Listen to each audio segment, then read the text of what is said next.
Hello mga ka-discovery! Welcome to my channel. Ngayon mga ka-discovery, meron tayong i-unboxing na waterproof cellphone holder for motorcycle. Yan, bali ito tag-ulan kasi ngayon, kailangan natin ng protekta sa cellphone pag nagmomotor, lalo na kapag gumagamit tayo ng cellphone, kapag gumagamit tayo ng Google Map, kasi hindi tayo makapag-cellphone kapag malakas ang ulan. Yan, bali ito, yan, unboxing natin yung nabili natin sa Shopee. Yan, papakita ko sa inyo kung ano yung itsura na ito at kung paano siya ikabit sa ating mga motor. Kaya tara mga ka-discovery, let's go, samahan nyo ako. Yan.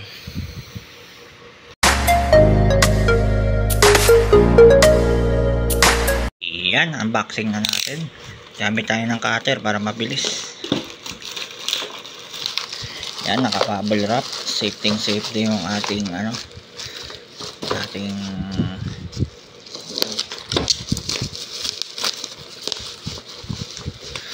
waterproof for motorcycle na case holder. Yan guys, ito yung natin, waterproof case for phone holder. Ayan, pag umuulan talagay natin siya dyan sa lagayan yan. Ito, ayan, 360 all inclusive while still retaining full touch screen capability. Ang full touch yan, maganda siyang i-touch. Yan, tara, let's go, buksan na natin. Yan, silipin na natin yung laman na ito. Iyon, meron siyang pinaka magnet.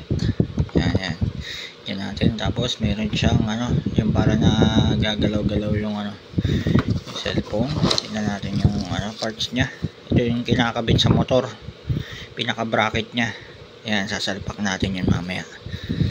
Yan, ito yung pinaka dito natin sasabit to. Kaya tara, ibuuin na natin siya.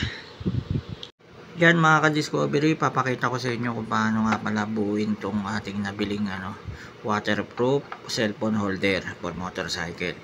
Yan, bali ito meron siyang bukasan dito. Yan, meron siyang tatlong bukasan. Yan, pwede na iangat natin siya para maano yung cellphone mailagay. Yan, ingay ng pusa. Tapos mga ka-discovery, ang una natin gawin, meron siyang magnet.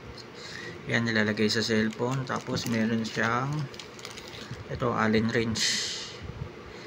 Yan, bali, tapos meron siyang mga takip na kasama. Tapos ito yung pinaka isasabit natin sa ating motor. Yan, ito yung pinaka niya, yung para naro-rotate siya. Una, sikipan muna natin to. Yan, medyo maluwag siya eh.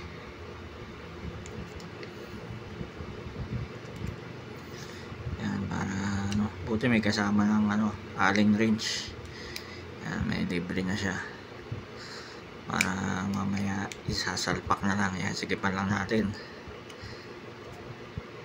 Yan. Tapos mga ka-discovery, itong pinaka nasa likod niya, yan, ito yung isasalpak lang natin to para dyan siya mag-rotate. Yun. Tapos sigipan natin.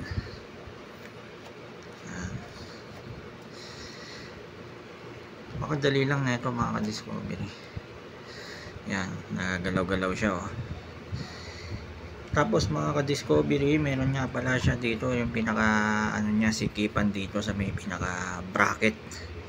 Yan, isasalpak lang natin to dito, lagay lang natin dito sa may butas na maliit. Tapos meron siyang thread. Yan, natin, may tornilyo kasi dito. Yan yung magpapasikip sa ating pinaka bracket sa motor. Yan, iikot lang natin siya.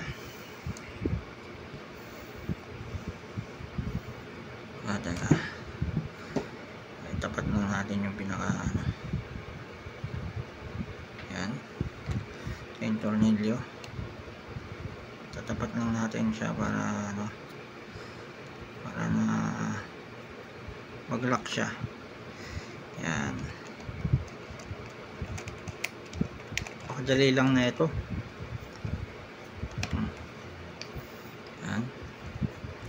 Yan, Yan mga ka-discovery, okay na i-lock na natin. Tapos mamaya ipipix natin yan sa motor, itong ating pinaka cellphone holder. Yan, tapos kabit na rin natin itong ating magnet. Yan, dito natin lalagay yan para mamaya pag salpak natin dito sa pinaka magnet, yan, sukatin lang natin sa natin ano. Yan, pwede na siguro dito sa may baba lang ng ating ito, nata-touch screen kasi yan fingerprint. Yan, unlock. Tanggalin lang natin yung adhesive. Yan, para oops. Yan, ito yung pinaka magnet nya, dikit lang natin dito sa pinaka ilalim para hindi tamaan yung yung pinaka fingerprint. Unlock natin. Yan, testing. Yan, yun, cellphone. Yan, ganun lang mga ka-discovery. Tapos yung bracket yan, let's go, samahan nyo ako, ikabit natin siya doon sa ating pinaka motor.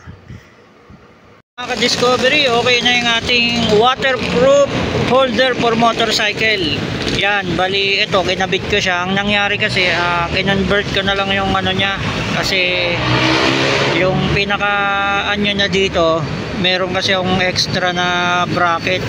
Bali, kinonvert ko na lang dito sa aking aking waterproof for motorcycle.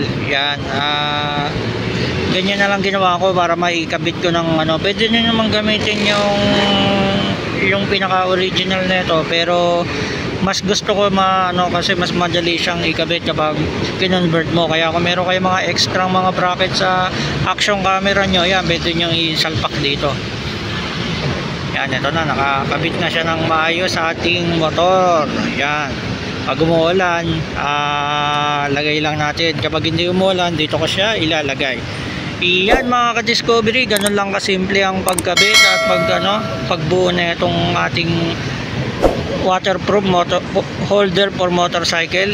Yan, hanggang dito lang ang ating unboxing and review dito sa ating nabiling waterproof holder for motorcycle. Yan, hanggang dito na lang, hanggang sa muli. Thank you for watching.